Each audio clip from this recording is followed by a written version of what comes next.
ग्रामीण भागातला प्रेक्षक वाढतोय का आणि या फेस्टिवलचं काय बेनिफिट होतं? लातूर इंटरनॅशनल फिल्म फेस्टिवलची तिसरी आवृत्ती आज लातूर येथे याचं उद्घाटन झालं आणि शुभारंभ झाला आहे. जगातले 25-30 नावाजलेले चित्रपट हे इथं दाखवण्यात येणार आहेत. अगदी ज्यांना पुरस्कार प्राप्त झालेले आहेत वेगवेगळ्या प्रकारचे असे हे चित्रपट या ठिकाणी दाखवण्यात येणार आहेत. मला असं वाटतं की महाराष्ट्र शासनाच्या सांस्कृतिक कार्य विभागाचा हा पुढाकार आहे. महाराष्ट्रामध्ये अनेक ठिकाणी असे चित्रपट महोत्सव व्हावेत अशी महाराष्ट्र शासनाची संकल्पना आहे आणि काही वर्षापूर्वी याची सुरुवात झाली आणि त्याचं सातत्य राखण्याचा प्रयत्न आम्ही सगळे मिळून करतोय.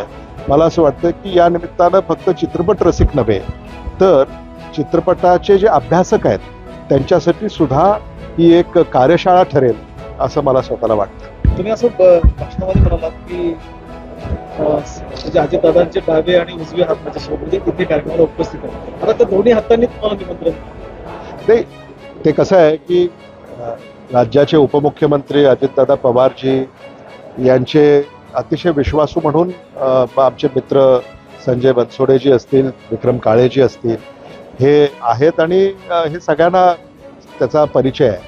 त्यामुळं महाराष्ट्र शासनाकडनं या चित्रपट महोत्सवांना राज्यभरामध्ये जे आर्थिक पाठबळ लागणार आहे ते आर्थिक पाठबळ मिळवून देण्यामध्ये संजय बनसोडेजी आणि विक्रम काळेजी हे सिंहाचा वाटा उचलतील अशी अपेक्षा या ठिकाणी व्यक्त केली आहे. त्यांनी जे निमंत्रण दिलंय स्वीकारणार नाही, मला असं वाटतं की आजचा हा जो काही कार्यक्रम आहे याच्यामध्ये अनेक कथा आणि पटकथा ह्या दाखवण्यात येणार आहेत आणि त्यामुळे एक राजकीय पटकथा सुद्धा इथं मांडण्यात आली आणि त्याचं उत्तरही मी या ठिकाणी दिलेलं आहे की राजकारणामध्ये सुद्धा एक समतोल हा असला पाहिजे आणि म्हणून त्यांनी निमंत्रण दिलंय त्यांचं प्रेम आहे.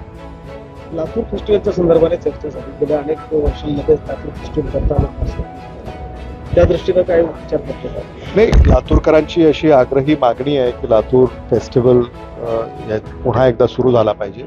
आजही कार्यक्रमामध्ये तशी चर्चा झाली. आमचे स्नेही संजय बनसोडेजी यांनी देखील तो आग्रह धरला आणि येणाऱ्या काळामध्ये त्याला पुन्हा सुरू करण्यासंदर्भामध्ये आम्ही योग्य पावलं उचलू असं मला वाटतं.